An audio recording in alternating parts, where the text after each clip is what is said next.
progress. So we'll go to chapter 3, business. Enterprise, business growth and size. So what is an enterprise itself? An enterprise is a legal entity that possesses the right to start up a business on its own. That is what an enterprise is. A legal entity that has the right to conduct business on its own. That is an enterprise. There is an entrepreneur. An entrepreneur is that individual who has taken the risk to set up business with the aim of making profit. That's an entrepreneur. I think you get the difference between enterprise now and entrepreneur. An enterprise is a legal entity that possess the right to conduct businesses on its own. So those people that are going to use the enterprise are the entrepreneurs. So basically, we could say an enterprise is the office of an entrepreneur. I think it's clear. Yeah. Great. So here we immediately go to the benefits of being an entrepreneur. The first one here is independence. For independence, I wrote the ability to choose how to spend your money and your time. That is what independence is about. Here you're going to decide on how to spend your money. Here you're going to decide on how to spend your time because you are the owner of the business. You are the entrepreneur there. 2, ability to put own idea into practice. When you're working with people, when you're working for people, maybe as an employee, you have to do it the way they want it.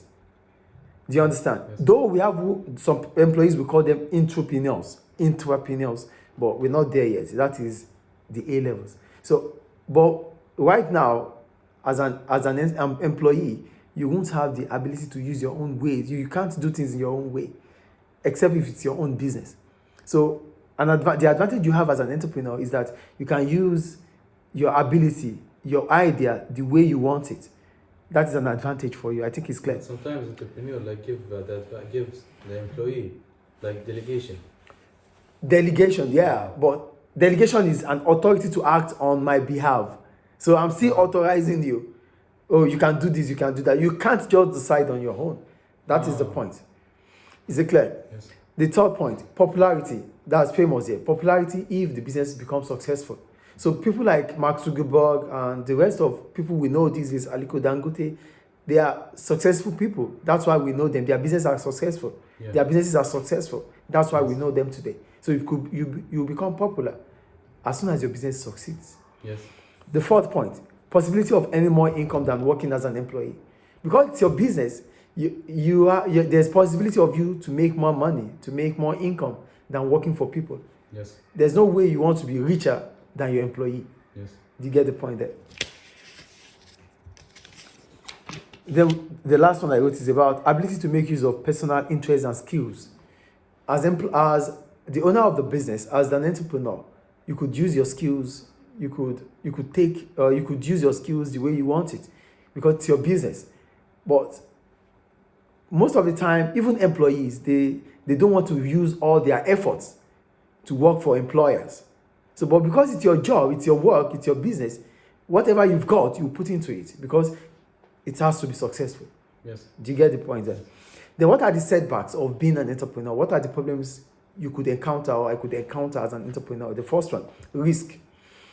The business might fail, which means the entrepreneur might lose everything. So risk means that it is uncertainty that might arise in the course of doing the business. It's not certain. You are going to provide goods, or you're going to produce goods and provide services to people who don't know you, to customers who only care about the product. So if the business fail to meet the needs of customers, then you might lose all your money. That is why it is risky. Mm-hmm. Is it clear? Yes. The second point, lack of sources of capital. As entrepreneurs, all the amount of money you're going to invest are basically from you. You might not have any source of fund or source of finance. Do you get the point I'm making here? Do you get it or not? The capital. Lack of sources of capital. Yeah. As entrepreneurs, as an entrepreneur, you have to start the business with your own money. Yeah. So because most lenders, they feel like, oh, entrepreneurs, we can't new business, we can't just give you money. They consider you as a high risk. Yeah. You might not have the ability to pay back. They feel that you are not credit worthy. So as entrepreneurs, you need to use your own capital to start the business. You might not have other source of finance. The third point, lack of knowledge and experience. Sometimes you have the business idea, but you have the business mindset, but you lack expertise to run the business. But because you lack the expertise to run the business, you could employ an expert to do it. But when you lack the financial capability to employ experts, then the business would fail. So you lack knowledge of the business, you lack expertise, and you don't have the financial capability to employ experts, the business will fail. Yeah. Do you get the point there? Yes. And the last one here is about opportunity cost. If you can't be here and be there, so if you have chosen to be an entrepreneur, it means you won't be able to work for other people, other companies, other employers. So you would lose income from that side. Is it clear? Yes. So that's about enterprise and entrepreneur. Then we go to the characteristics of successful entrepreneurs. The first one is hardworking.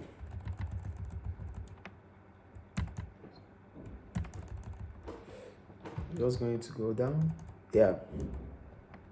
Hardworking. I wrote, entrepreneurs must be able to spend long hours at work and also must be punctual.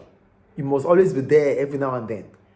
That is what hardworking is about. You have to spend long hours at work and you have to be punctual. Punctual means you have to be there every now and then. Yes. Clear, right? Yes. The second characteristic of features is risk taker. Putting on hard-earned savings to the business to produce goods or services for customers. So it's risky, like we talked earlier. You are going to be a risk taker because you're going to put your own hard-earned money into the business to produce goods or to provide services for those who don't know you, who don't care about you, rather care about your product or your service. You can't force them to buy. That is the point there. Because you cannot force them to buy, then it's risky. So you're going to put all your money into the business, a business that you're not going to sell to your brother, you're not going to sell to your family, you're going to sell to those who don't know you. Yeah. So if they don't buy, there's nothing you could do. They don't need to have empathy for you. Do you get the point there? Yes, yes. The third point, creative. Entrepreneurs must be able to come up with new business ideas, as this will attract customers. So you have to be creative. You have to be able to come up with new business ideas. Sometimes Is it clear? you want to increase the creativity by merging, right? By Merging, like entrepreneur and entrepreneur, making a partnership. merging, through merger or through integration, it could be a business idea. Yes, it could be. But whatever we're talking about here is that you have to be able to come up with new ideas that would attract customers. That is the point. Because if you don't come up with new ideas, you remain the same, competitors will come and take you off the market. Yes. I think it's clear. The fourth point is optimistic. To be optimistic. Here I wrote, entrepreneurs must believe in the success of the business. So, failure is not fatal. Anybody could fail. But failure comes up. It becomes a failure if you fail and you don't seem to want to stand up anymore. Yes, yes. Do you understand? So anybody could fail, but it is not like as soon as somebody fails, that is the end. No, you shouldn't see it like that. You should see it as there's light at the end of the tunnel. Yes. That's what optimism is about. Yes. So as an entrepreneur, you should believe in the success of the business. Yes. I think it's clear. Yeah. Then self-confidence. Here, an entrepreneur must be able to convince stakeholders about their skills and how it could lead to the success of the business. Yes. So you must be confident. You must be able to convince your stakeholders, customers, investors, whoever it is that have interest in your business that this business mindset, these business skills you've got would lead to success. That is what self-confidence is about. I think it's clear. Yes. Then the next one, effective communicator. Entrepreneurs must have the ability to speak clearly and confidently, as this might raise the profile of the new business.